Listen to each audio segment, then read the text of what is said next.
Désormais, tous les joueurs devront jouer pour leur pays d'origine après la Coupe du Monde 2026, car la FIFA va interdire qu'un joueur représente un pays qui n'est pas son pays d'origine, comme le cas de certaines équipes nationales dont il n'y a que des joueurs étrangers.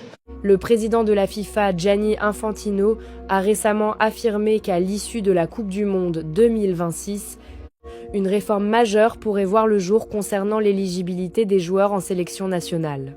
Selon cette déclaration, tous les joueurs seraient désormais obligés de représenter uniquement leur pays d'origine, mettant fin aux changements de nationalité sportive qui ont marqué le football moderne.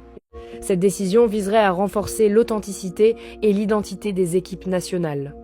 En effet, certaines sélections sont régulièrement critiquées pour aligner un grand nombre de joueurs nés ou formés à l'étranger, ce qui, pour certains observateurs, affaiblit le lien entre l'équipe et son pays. La FIFA souhaiterait ainsi préserver l'esprit patriotique et la représentativité réelle des nations dans les compétitions internationales. Cependant, une telle réforme suscite déjà de nombreux débats.